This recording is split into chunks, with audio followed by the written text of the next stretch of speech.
Have you ever just stopped, looked up on a beautifully clear day and thought to yourself, why exactly is the sky blue? I mean, why not green or purple? It is this massive, everyday mystery just sitting right above our heads. Well, today we are absolutely going to solve that mystery. And to do it, we're taking a pretty fascinating journey that connects the microscopic, biological mechanics of our own eyes all the way to the vast atmospheric canvas of the sky itself. Welcome to this explainer. I am so incredibly excited to dive into this with you today. We are going to take a really cool inside-out journey. We'll start by looking inward, right at the biological cameras inside our own heads, and then we're going to zoom all the way out to understand exactly how physics paints that spectacular world around us. Okay, so here is our quick roadmap for today. We're going to hit the mechanics of sight, fixing flawed vision, the magic of prisms, the atmospheric funhouse, and finally, painting the sky. Let's get right into it. All right, part one, the mechanics of sight.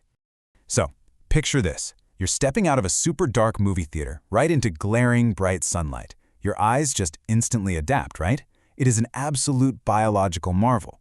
And a massive piece of that puzzle is something called accommodation. Think of your eye kind of like a camera, but with a major upgrade. A regular camera lens is made of rigid glass, so you have to physically move it back and forth to focus. But the human eye? It has a flexible, crystalline lens. It can actually change its own shape, adjusting its curvature to shift its focal length on the fly. This is exactly what lets us smoothly transition from reading a text message 2 inches from our face to focusing on a mountain range miles away.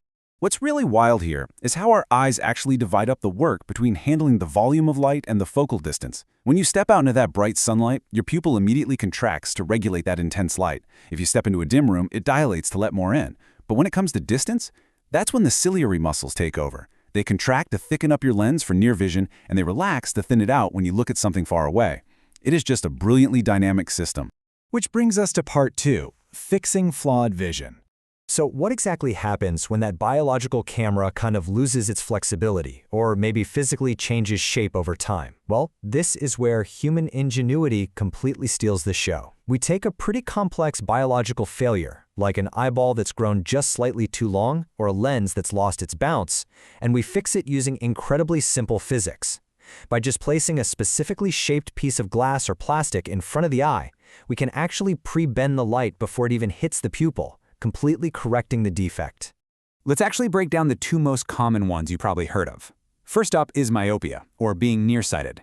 This happens when the eye's curvature is a bit too excessive or the eyeball itself is too long. So the image actually focuses before it even hits the retina at the back of the eye.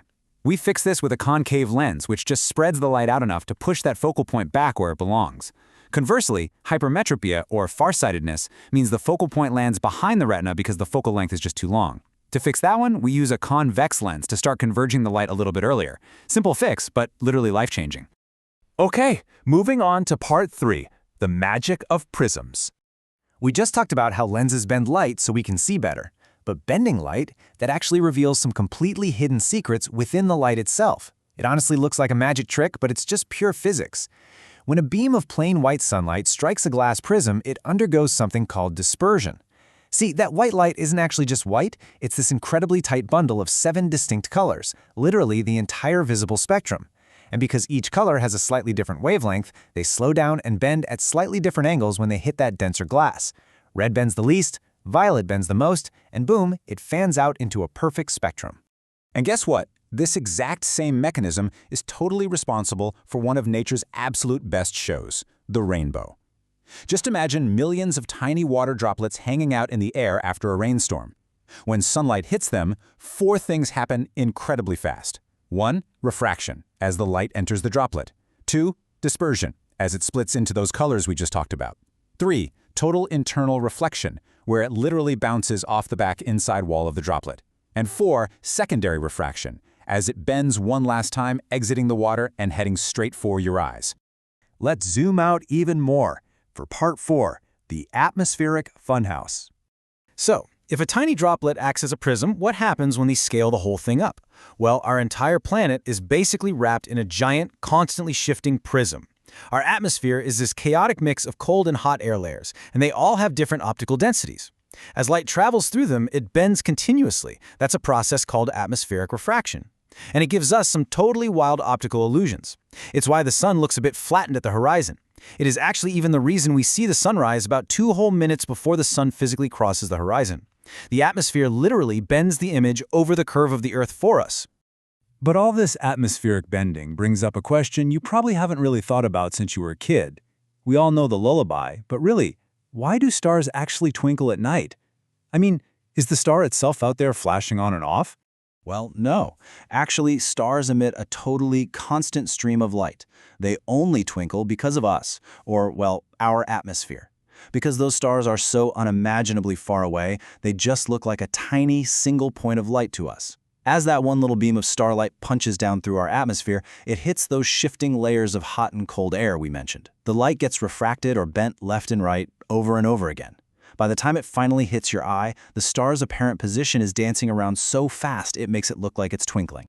And that leads us perfectly into our final section. Part 5, Painting the Sky.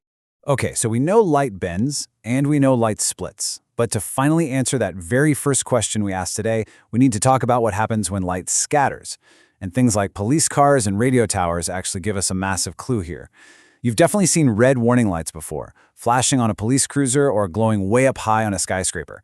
But why is danger basically always signaled with red? Why not blue? Why not green? It all boils down to wavelengths. Blue light has this very short, super energetic wavelength. It is incredibly prone to scattering, meaning the second it hits atmospheric particles, dust, or smoke, it just bounces off in a million different directions. But red light has the longest wavelength in the visible spectrum. It's steady, it's stubborn. It actually resists scattering and just punches right through thick fog and smoke, making sure that a red danger signal can be seen from miles away, completely undisturbed. So here's the major takeaway. Scattering is the literal brush that paints our sky. During the middle of the day, the sun is high up. The sunlight has a relatively short path straight down through the atmosphere. The tiny air molecules perfectly scatter that hyperactive, short-wavelength blue light in absolutely every direction, filling the whole dome of the sky with blue. But think about sunset. The sun is super low on the horizon. That sunlight has to travel through a much thicker slice of the atmosphere to reach you. By the time it gets to you, almost all that bouncy blue light has been scattered away out into space. Only the longest, most stubborn wavelengths, the reds and the oranges, actually survive the trip to hit your eyes. To really wrap your head around what a masterpiece this whole system is, let's just completely reframe everything we've talked about. Imagine for a second that you are an astronaut, standing on the surface of the moon, looking up in the dead middle of the day. What color is the sky? It's black, pure, deep, pitch black. And that's because the moon has absolutely no atmosphere. There are no tiny air molecules up there to act as prisms. There is no shifting hot and cold air to bend the starlight, and there is absolutely nothing to scatter those blue wavelengths. Without our atmosphere, the whole magic show just completely disappears. The beautiful, colorful blue world we get to see every day is just this incredibly delicate, unique partnership between the sunlight and the very air we breathe. Definitely something to think about the next time you look up. Thanks so much for joining me on this explainer, and keep staying curious.